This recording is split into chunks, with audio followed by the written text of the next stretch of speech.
Now, watch what happens when you cross the threshold. You hit 50,000. You keep contributing that same $700 a month. But everything has changed. But if you can somehow cross that specific line, something bizarre happens to math itself. Adding the next $100,000 takes almost twice as long.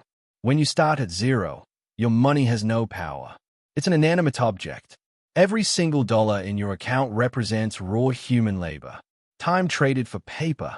According to official data from the U.S. Bureau of Economic Analysis, the American personal saving rate dropped to a razor-thin 3% in mid-2026, Source 2. This means under normal economic conditions, saving capital is a war of attrition. Most people view wealth as linear. Save a dollar, have a dollar. But the first 50,000 is uniquely punishing because it enjoys zero momentum.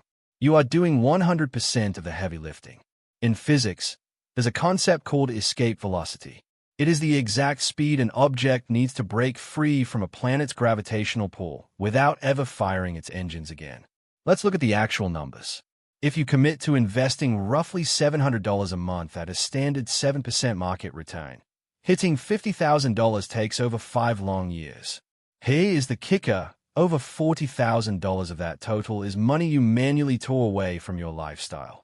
Compounding only chipped in a microscopic fraction. This is where 90% of people quit.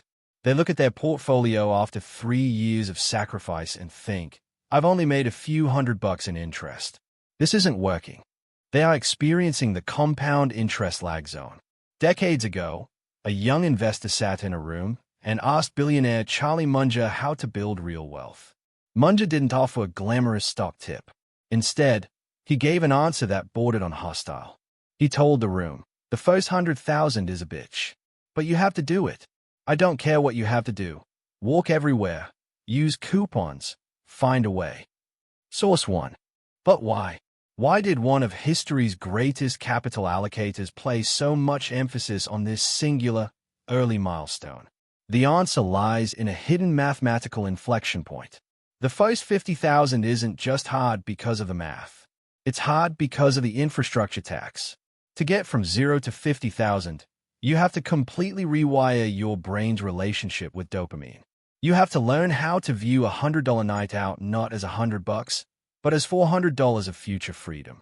You are paying an invisible psychological tax to build the habit of delayed gratification. And then there is the volatility shock. Vanguard's research explicitly states that early investors face the highest risk of abandonment during market drawdowns. Source 3. When you have $10,000 and the market drops 20%, you lose $2,000. It hurts, but it doesn't break you. And then there is the volatility shock. Vanguard's research explicitly states that early investors face the highest risk of abandonment during market drawdowns. Source 3. When you have $10,000 and the market drops 20%, you lose $2,000. It hurts, but it doesn't break you. To add the next $100,000, bringing your total to $150,000, takes just over 6 years. Look at the mechanics. Your money is now an active employee. At $75,000, a simple 7% market return yields over $5,000 a year in passive growth. That means compounding is now doing 40% of the work for you. You aren't running uphill alone anymore. You're running down a slope with a tailwind. This is the great financial unlock. The first 50,000 is purely about your character, your discipline, and your ability to grind. The next 100,000 is about letting the laws of mathematics take over. Stop looking at your portfolio every day, expecting a miracle in year 1. Expect a slog. Expect a battle. Because once you build the engine builds everything else.